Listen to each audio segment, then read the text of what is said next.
Dr. Michael Oren, a very, very good friend of mine and the program. Good morning, Dr. Oren. Good afternoon, Dr. Oren. I want to read a little bit of a story in the New York Post published yesterday by Natalia Morakver. And the headline of the story is, "Where's the empathy for dead Israeli children?" And I read a couple of graphs into this, and it says, from New York City to Los Angeles, people are tearing down flyers that feature faces and details about the kidnapped.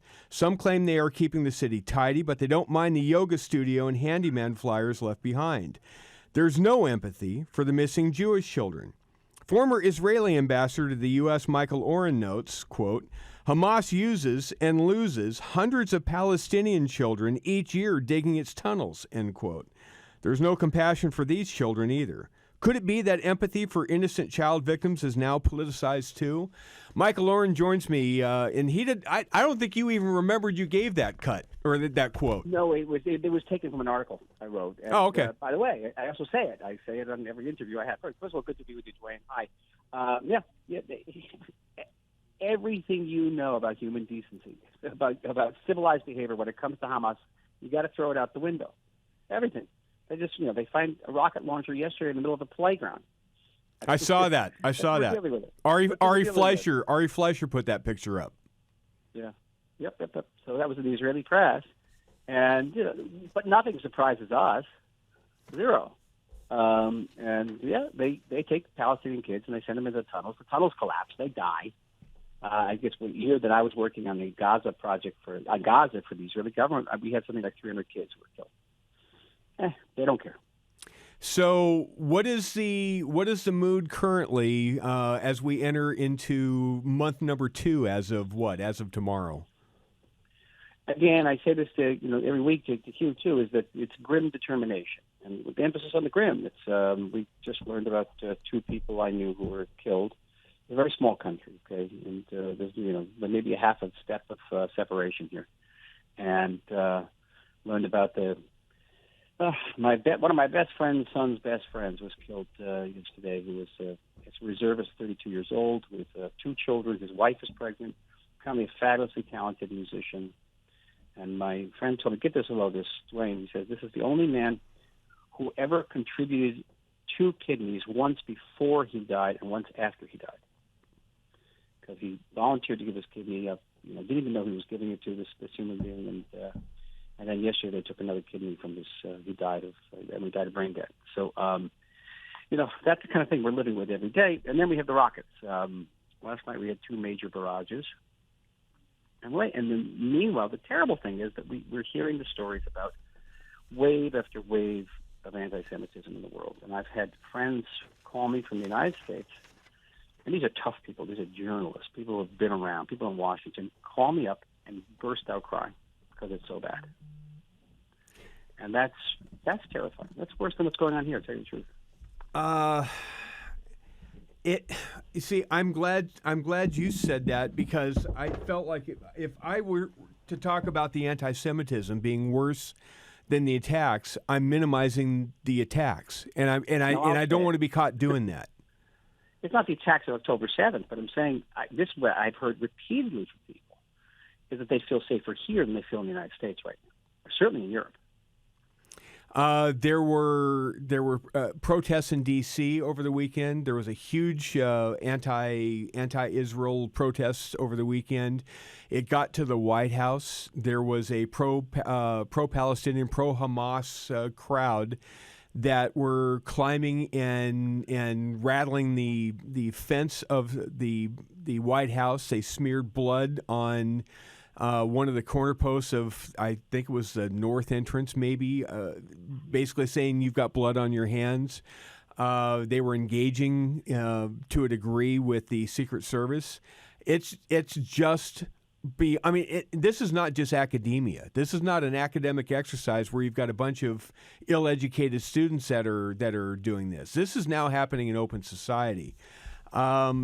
It's disturbing on a lot of levels. And Michael, I know you don't get into partisan politics here, but I think part of the reason you're even starting to see some hedging of the bet a little bit, as Joe Biden is now more open to calling for a ceasefire and more pressure to do a pause, not because he thinks it's the right thing to do, but because 40% of his Democratic base is demanding it, and he feels he has to do it to placate both sides. I don't doubt it. Listen, I just have an article today in the Israeli press in Hebrew, and it's a controversial article. And I say just that. I said, the president's numbers are going down. He's being attacked by, Muslim voters in key states, by young Democrats, Generation Z. And he's paying a price for supporting us. And he's asking us for humanitarian pauses. Now, in Israel, that is extremely unpopular because especially the families of the hostages, and basically we're all families of the hostages, are saying this is the only, withholding those humanitarian pauses, the only leverage we have on Hamas. They won't even let the Red Cross, visit these hostages. Nothing. And so what's the quid pro quo? What is Israel going to get out of this? And I think that I took a very difficult position, and I said, listen, we have to give something back to this guy. This guy's basically risking his political career and everyone in his administration on helping us. And maybe we should give him limited pauses, limited in time, but also pauses that are far away from the actual fighting and can't affect the battlefield, because we don't want to stop our soldiers' momentum in any way. You can't. Yeah. No, you can't. And you don't want to give Hamas a chance to regroup. Why would we do that? So, okay, you want to pause, south, Gaza, that's, far away in some field, fine, but not in the middle of the fighting. So, let's see what happens with that, with the reaction. I went on the radio about it this morning. We shall see. We shall see. I think we have to help him to help us a little bit. He's really gone out on a limb, Wayne, and I'm not being partisan or anything here, but, I am an historian, and I see things in historical context, and this is a historic moment. It very much is, and I wish I felt confident that he was going to continue to do the right thing. But it sure looks to me like he's sticking his finger up in the wind, and trying to placate both sides. And I'm sorry, in the Democratic Party, there's no two-state solution either. At least it's looking that way the more and more time goes on. A George Washington University student. This is a Fox News story overnight. Urged to leave her Jewish star at home as anti-Semitic violence surges. She said Jewish students have had to change their way of life and leave all implements of their faith behind and try to hide in plain sight. It's disgusting, Michael. It is. In the Israeli Foreign Ministry came out with a warning 3 days ago, saying that advising Israelis not to travel abroad unless absolutely necessary, and if they do travel abroad, don't wear outer symbols of Jewish identity, stars and skull caps and things. And I had a friend who was a former student of mine, a very strong woman, a reporter, who called me up crying hysterically over this. She says, "We're in 1938. I can't believe this is happening. We're actually living through this." And can you imagine that? You go to America, you got to take off your Star of David. In Chicago over the weekend, there was a kind of a silent protest by Jews in a Chicago suburb who used empty strollers all lined up with the missing signs in the seats of the strollers to spotlight the children held hostage in Gaza. There was some 30 empty strollers to raise awareness about the 30 children currently being held in Gaza, with roughly 210 others. Each stroller sits a flyer containing a biography of a different child hostage. And people driving by shouted obscenities at the Jewish participants, including, quote, "kill the babies," end quote, in the United States. This is not a two-state solution thing anymore. No, it's not. Of course not. They actually say they chant, "We don't want two states. We want it all." They say. Right. From the river to the sea actually means something, right? Yeah, sure it does. Sure it does. So, and I'd be interested to ask those people who are shouting that what they think about America, Dwayne. I'm willing to bet. It's difficult to get empirical evidence about this, but I bet these people aren't totally crazy about the United States of America either.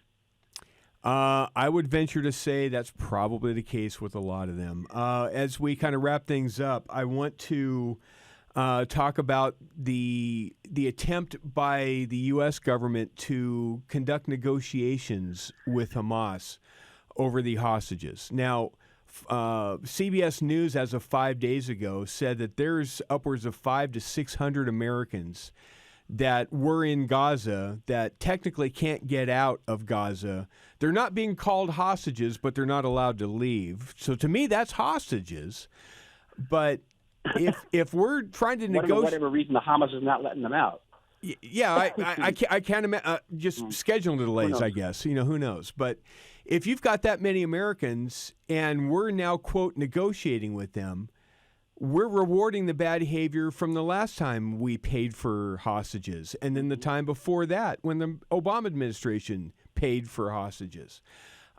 Michael, how can we, when this hostility is going on, how can we continue to negotiate with terrorists? I don't know for the fact that the United States is, and I think that the best way to get any hostages out, I think Israeli, American. The address is not in Gaza. The address is in Doha. Yes, in Qatar. It's in Qatar, and we have to start putting on serious screws, cutting off all business relations, shutting down branches of U.S. universities there. Anything. Qatar should be put on the list of states supporting terror. Serious, because they do. Could not agree more. It's irrefutable. Could not agree more. Dr. Michael Oren, thank you very much. Stay safe in Tel Aviv. Keep us abreast as the week continues.